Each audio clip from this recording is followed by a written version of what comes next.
ಬಿಜೆಪಿಯಲ್ಲಿ ಒಕ್ಕಲಿಗ ನಾಯಕರ ಮಧ್ಯೆ ಭಿನ್ನಮತ ಉಂಟಾಗಿದೆ. ಸುಧಾಕರ್ ಡಿವಿಎಸ್ ವಿರುದ್ಧ ಎಸ್ಆರ್ ವಿಶ್ವನಾಥ್ ಕಿಡಿಕಾರಿದ್ದಾರೆ. ಡಿವಿಎಸ್ ವಿರುದ್ಧ ಎಸ್ಆರ್ ವಿಶ್ವನಾಥ್ ವಾಗ್ದಾಳಿಯನ್ನ ಮಾಡಿದ್ದಾರೆ. ಕೆಂಪೇಗೌಡ ಜಯಂತಿಯಲ್ಲಿ ಡಿವಿಎಸ್ ಪಾಲ್ಗೊಂಡಿದ್ರು. ಯಲಹಂಕದಲ್ಲಿ ಸರ್ಕಾರದಿಂದ ಆಯೋಜನೆ ಮಾಡಿದಂತ ಕಾರ್ಯಕ್ರಮ. ಡಿವಿಎಸ್ ಒಕ್ಕಲಿಗ ಅಲ್ಲ ಅಂತ ಹೇಳಿ ಎಸ್ಆರ್ ವಿಶ್ವನಾಥ್ ಹೇಳಿದ್ದಾರೆ. ಮಂಗಳೂರಿನವರನ್ನ ಒಕ್ಕಲಿಗ ಅಂತ ಹೇಳ್ತಾರಾ? ಹಳೆ ಮೈಸೂರು ಭಾಗದವರೇ ನಿಜವಾದ ಒಕ್ಕಲಿಗರು. ಡಿವಿ ಸದಾನಂದ ಗೌಡರದ್ದು ವಕ್ರಬುದ್ಧಿ ಅಂತೇಳಿ ಎಸ್ಆರ್ ವಿಶ್ವನಾಥ್ ಹೇಳಿದ್ದಾರೆ.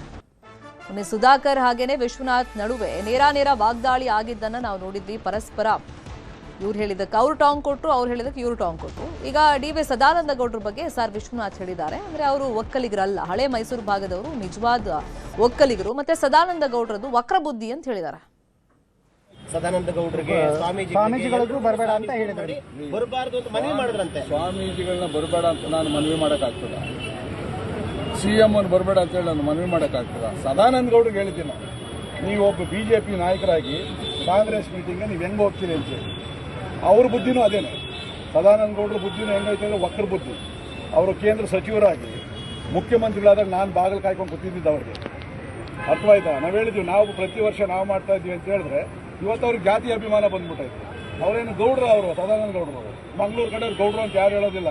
ಏನಿದ್ರು ನಮ್ಮ ಹಳೆ ಮೈಸೂರು ಪ್ರಾಂತವ್ರನ್ನೇ ಒಕ್ಕಲಿಗರು ಅಂತ ಹೇಳ್ತಕ್ಕಂಥದ್ದು. ಸದಾನಂದ ಗೌಡ್ರಿಗೆ ಹೇಳಿದ್ರು ಕೂಡ ಬಂದವ್ರೆ ಅಂತ ಹೇಳಿದ್ರೆ ಅವರು ಕೂಡ ನಾವು ಸಂಸದರ ಥರನೇ ಅವ್ರದ್ದು ಕೂಡ ವರ್ತನೆ ಅಂತ ಹೇಳಾಗ್ತಾ ಇದೆ. ನಾನು ಅದನ್ನು ಖಂಡಿಸ್ತಾ ಇದ್ದೀನಿ. ಸದಾನಂದ ಗೌಡ್ರ ಇಲ್ಲಿ ಬರಬೇಕಾಗಿತ್ತು. ಈಗ ಸಿಎಂ ಅವ್ರು ನಾವು ಹೇಳಿದ ತಕ್ಷಣ ಬರಲಿಲ್ವೇ? ಬಂದು ನಮ್ಮ ಸನ್ಮಾನ ಸ್ವೀಕಾರ ಮಾಡಲಿಲ್ವಾ?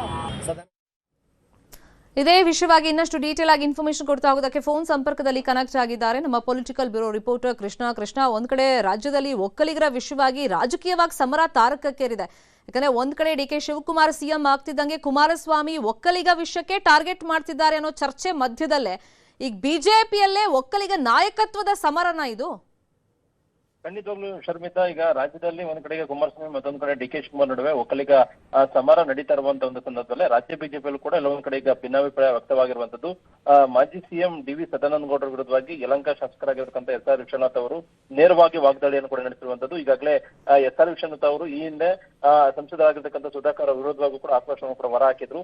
ಈಗ ಕೆಂಪೇಗೌಡರು ಜಯಂತಿ ಕಾರ್ಯಕ್ರಮದಲ್ಲಿ ಎಲ್ಲೋ ಒಂದ್ ಕಡೆ ಕಾಂಗ್ರೆಸ್ ಕಾರ್ಯಕ್ರಮ ಆದ್ರೂ ಕೂಡ ಅವರು ಡಿವಿ ಸದಾನಂದ ಗೌಡರು ಯಾಕೆ ಹೋದ್ರು ಅನ್ನೋ ಪ್ರಶ್ನೆಯನ್ನು ಎಸ್ಆರ್ ವಿಶ್ವನಾಥ್ ಅವರು ಈಗಾಗಲೇ ಮಾಡಿರುವಂತದ್ದು. ಅದ್ರ ಜೊತೆಗೆ ಎಲ್ಲೊಂದ್ ಕಡೆ ಕಾಂಗ್ರೆಸ್ ಅವ್ರ ಮೇಲೆ ವಕ್ರ ಬುದ್ಧಿ ಸದಾನಂದ ಗೌಡರು ಬಿದ್ದಿದೆ ಅನ್ನೋ ಮಾತನ್ನು ಹೇಳೋದ್ರ ಮುಖಾಂತರವಾಗಿ ಸದಾನಂದ ಗೌಡರು ಎಲ್ಲೊಂದ್ ಕಡೆ ಹಳೆ ಮೈಸೂರು ಭಾಗದ ಒಕ್ಕಲಿಗರಲ್ಲ, ಅವ್ರು ಮಂಗಳೂರು ಒಕ್ಕಲಿಗರು ಅನ್ನೋ ಒಂದು ಹೇಳಿಕೆಯನ್ನು ಕೊಡೋದ್ರ ಮುಖಾಂತರವಾಗಿ ಅವ್ರು ಒಕ್ಕಲಿಗರ ಅಲ್ಲ ಅನ್ನೋ ಒಂದು ಆಕ್ರೋಶವನ್ನು ಕೂಡ ವ್ಯಕ್ತಪಡಿಸಿರುವಂತದ್ದು. ಈಗಾಗಲೇ ಎಲ್ಲೊಂದ್ ಕಡೆ ಸದಾನಂದ ಗೌಡರು ರಾಜ್ಯ ಬಿಜೆಪಿಯಲ್ಲಿ ಕೇಂದ್ರ ಕೃತವಾಗಿದ್ದಾರೆ.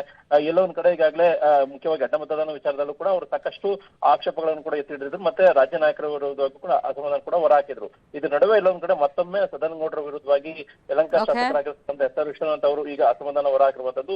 ಇದು ಮತ್ತಷ್ಟು ಬೇರೆ ರೀತಿಯಿಂದ ಒಂದು ವಾಗ್ಯುದ್ಧಕ್ಕೂ ಕೂಡ ಕಾರಣವಾಗಿದೆ. ಹಾಗಾಗಿನ ಸದಾನಂದ ಗೌಡರು ಮುಂದಿನ ನಡೆ ಸಾಕಷ್ಟು ಕುತೂಹಲಕ್ಕೆ ಎಡೆ ಮಾಡಿಕೊಂಡಿರುವಂತದ್ದು. Sharmita, fine, thank you Krishna.